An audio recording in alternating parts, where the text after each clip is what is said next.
नमस्कार, morning news India पर आपका स्वागत है। जैसा कि आप जानते हैं कि 13 नवंबर को राजस्थान की 7 विधानसभा सीटों पर उपचुनाव होने जा रहे हैं। तैयारियां जोरों पर हैं, सभी प्रत्याशी दम दिखा रहे हैं और जो ताकतवर हैं वो अपनी जीत का पहले ही जश्न मनाने की तैयारी कर चुके हैं। अभी हम दौसा में हैं और दौसा में हमारे साथ हैं जगमोहन मीणा जी, जो कि भाजपा से प्रत्याशी हैं और अभी जो इनके साथ भीड़ है, जो हुजूम है, उसको देखकर लग रहा है कि इनकी जीत निश्चित है। ये इस बात के लिए सुनिश्चित है कि यही विधानसभा में जाने वाले हैं। तो आइए जगमोहन जी से बात करते हैं, कुछ जानते हैं कि इनके क्या तैयारियां चल रही हैं और क्या विचार हैं।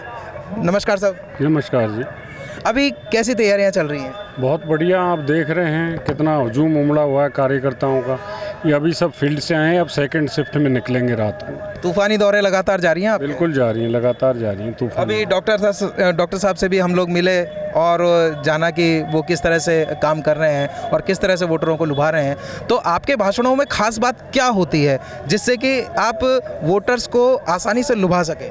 मैंने जनता को जाके निवेदन किया है कि मैं आपका विकास करूंगा, आप मुझे वोट दें। मैं ERCP की जो योजना आ रही है उसको मैं अपने स्तर से जितना मैं कर पाऊंगा गति दूंगा। ये जो दिल्ली मुंबई एक्सप्रेस भारतीय जनता पार्टी की सरकार में निकला है, इस सरकार में जो निकला है उसके आसपास जो औद्योगिक विकास होगा तो हमारा दौसा उससे कवर होगा। मैंने सबसे बड़ा इनसे वादा किया है कि देवनगरी को शिक्षा नगरी भी बनाने का प्रयास करूंगा, एक एजुकेशन हब बनाऊंगा ताकि हमारे युवा को पढ़ने के लिए अच्छा वातावरण मिल सके, अच्छे इंस्टीट्यूट मिल सके, उनको पढ़ने की लाइन मिलेगी, वो आगे बढ़ेंगे। ये मेरा उनसे वादा रहा है। मैंने लोगों को कहा है कि मैं सामाजिक सौहार्द बनाऊंगा, मैं सभी जातियों में भाईचारापन पैदा करने में लिए सामाजिक और राजनीतिक चेतना पैदा करूंगा, मैं सबका सम्मान करूंगा और सब मेरे को वोट देंगे, उनके सम्मान की गारंटी मैं दूंगा।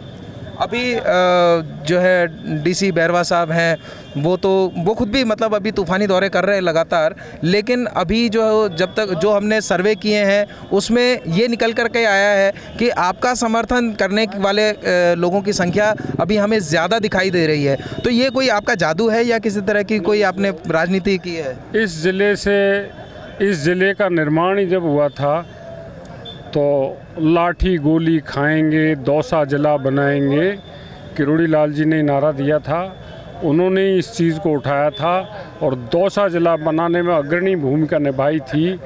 तो जिसने दौसा जिले से मना के ले तक यहाँ जिला प्रमुख रहे हैं, सांसद रहे हैं, यहाँ का सारा काम उन्होंने किया है, एक एक घर से जुड़ाव है, तो नेचुरली लोगों को साथ देना तो है ही, तो साथ दे रहे हैं लोग। अभी कुछ चुनौती आपके सामने है या आपको लग रहा है कि एक तरफा जीत हो चुकी है? नहीं, युद्ध में कभी ऐसा नहीं सोचना चाहिए कि मैं ही सब कुछ हूँ या सारे लोग मेरे पीछे हैं, कि मैं युद्ध जीत चुका हूँ।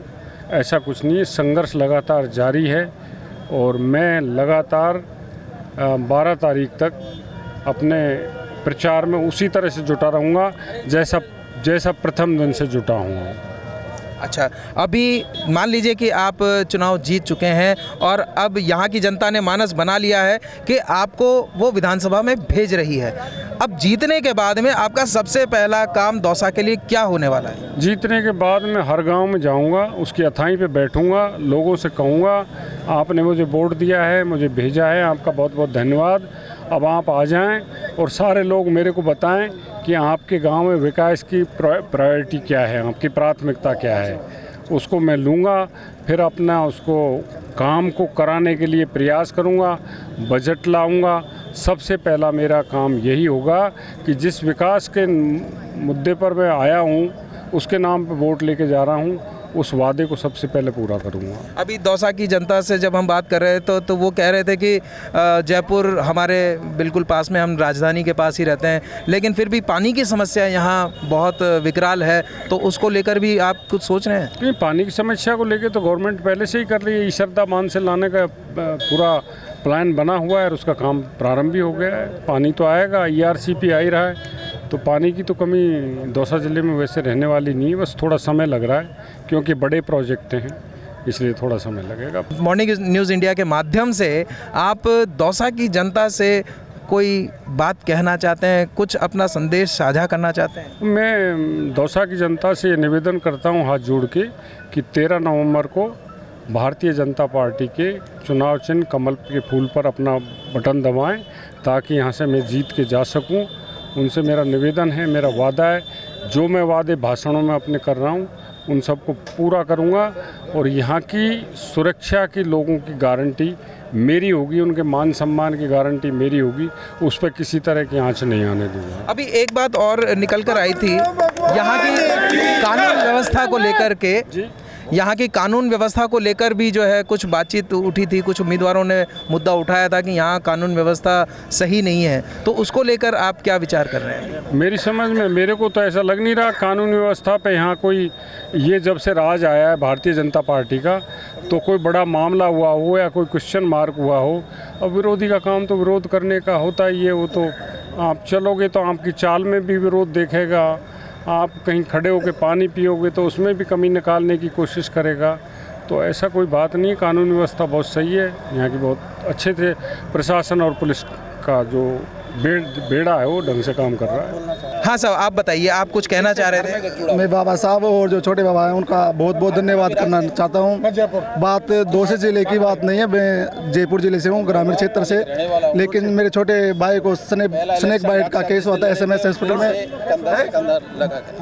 बाबा साहब और इनके पूरी टीम ने मिलकर मेरे भाई के साथ मतलब अच्छे व्यवहार किया और डॉक्टरों ने इनकी वजह से उनका अच्छी तरह से इलाज किया और इनकी लगातार टीम हमारे संपर्क में रही और इनकी देन है कि आज हमारे भाई हमारे बीच में मौजूद है। और ये एक राजनीति नहीं है, राजनीति से ऊपर कार्य कर रहे हैं। ये समाज सेवा बाबा साहब अपने पिछले वर्षों से, काफ़ी पुराने वर्षों से कर रहे हैं। और ये जो जगमोहन जी साहब है, ये कोई लगातार ये परिवादीवाद करके इसमें राजनीति में नहीं कूदे, ये पिछले कहीं 75 सालों से लगातार इन पार्टी में काम करते आ रहे हैं। और यही कारण है कि आज पार्टी के लोग और काफ़ी जो लोग हैं इनके साथ जुड़े हुए हैं और इनकी एक तरफा यहाँ से सातों समाजों को एक साथ लेकर ये आगे बढ़ रहे हैं। दौसा का विकास, दौसा को एजुकेशन नगरी, ये सब कुछ बढ़ाना चाहते हैं और इसी के साथ जगमोहन साहब जी की जीत यहाँ से निश्चित है। Thank you. देखिए, राजस्थान के लोकप्रिय मुख्यमंत्री भजन लाल शर्मा जी ने जिस दिन से राज संभाला है, राजस्थान की स्थिति बहुत ही सुदृढ़ हो गई है। पानी की कमी नहीं है, शेखावाटी में नहीं है, पूरे पूर्वी राजस्थान में पानी आ रहा है। किसानों और जवानों के लिए वो काम कर रहे हैं। तो निश्चित रूप से जगमोहन जी कम से कम 40,000 वोटों से दौसा से विजयी होंगे। ब्राह्मण समाज और सातों समाज उनके साथ जुड़ा हुआ है। हम लोग लगातार जनसंपर्क कर रहे हैं। निश्चित रूप से जगमोहन जी यहाँ से विजयी होकर जाएंगे। अभी कुछ यहाँ से बागी होकर भी निर्दलीय खड़े हुए थे, लेकिन फिर उन्होंने नामांकन वापस ले लिया था, तो ये इनका प्रेम था, इनका प्रभाव था या क्या कुछ रहा? देखिए, तीनों नामांकन मैंने ही वापस कराए थे। रोहित शर्मा, घनश्याम शर्मा और वीरेंद्र शर्मा समाज की तरफ से मेरे को मुख्यमंत्री जी ने यहाँ लगा रखा है। तो तीनों को मैंने समझा बुझाकर समाज में एक खाई पैदा नहीं हो, एक ब्राह्मण और मीणाओं के बीच में एक स्पेस नहीं बने और सातों समाज एक साथ काम करें, इसलिए हमने उनको कहा कि आगे आपको पार्टी कहीं न कहीं मौका देगी। कैमरामैन महबूब के साथ मैं प्रशांत, मॉर्निंग न्यूज़ इंडिया। ऐसे ही और वीडियोस देखने के लिए सब्सक्राइब करें मॉर्निंग न्यूज़ इंडिया को और जुड़े रहिए हमारे साथ।